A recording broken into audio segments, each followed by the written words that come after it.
Hi guys, so today I'm going to be making a flocking powder glitter mix, and this is for Vianney Lou's November swap that she's hosting, and the theme for this swap is something you're thankful for. So one thing that I'm personally thankful for is cuddling up with my boys on the couch.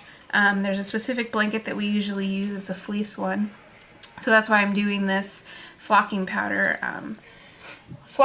mix kind of inspired by that blanket. So I'm going to start out with some white flocking powder. And I'm going to go ahead and use the whole thing.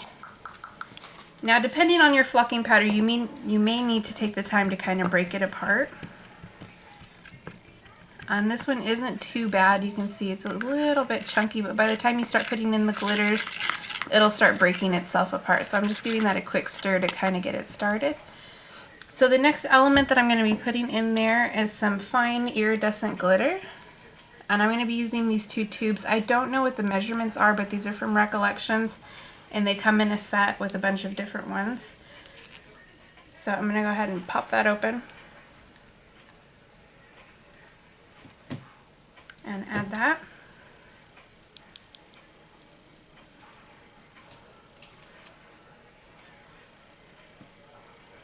So that's basically the base of the glitter mix right there.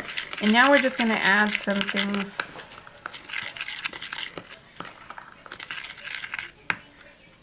So the next item that I want to add is this iridescent chunky glitter.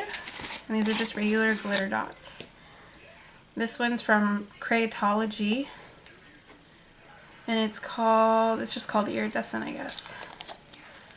So for that, I'm going to be adding a full tablespoon. So I'm using half tablespoon measurements. And then to that, I'm going to be adding these two. It's a gray, which I've got from Fierce Nail Haze. She sent me some friend mail, and then she also sent me this really beautiful holographic pink glitter. And I'm going to be using both of those. And I believe that hers are half tablespoons or teaspoons. I don't remember. But it was some friend mail that she had sent me. And I love that gray, that matte gray.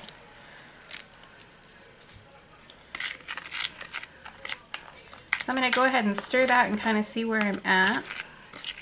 So to that mix, I'm going to be adding some iridescent hearts. And I'm going to be adding 2 scoops of that from my cuticle pusher. And then I'm also going to be adding some of these Martha Stewart holographic, I believe she calls them paillettes, I want to say. And I'm going to be adding 2 scoops of that as well. And just to bring in some more of that iridescent in a different color, I'm going to be adding some of this tinsel. And this is from Recollections in the color Blush. And again, I'm just going to add 2 little scoops. I don't want that to overwhelm.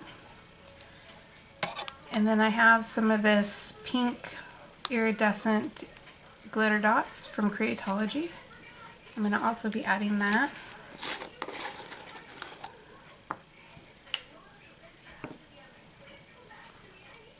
And again, I'm just going to add 3 scoops of that. Now I want to add some more white tones to this. I want it to be a little more sporadic. So what I'm going to be adding is this Creatology glitter, but this one, it has no color iridescence to it. It is shiny, as you can see, but it reflects just clear. And this one's called Crystal Clear.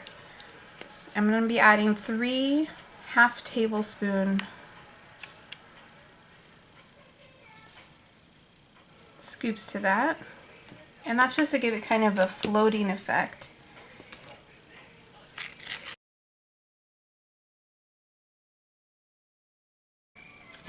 And that's it for this mix.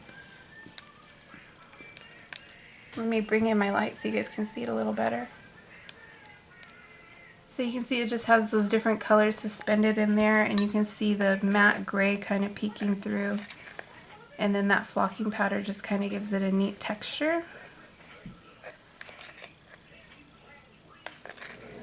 So I just wanted to show you guys that I ended up adding some hot pink stars to the mix. And obviously there's less mix in here because I've been bagging them up, but I just wanted to share that with you guys. I felt like it was still missing something, so I went ahead and added some of these hot pink stars to the mix because I felt like it just needed a little bit more. And then that's what it looks like all baggied up.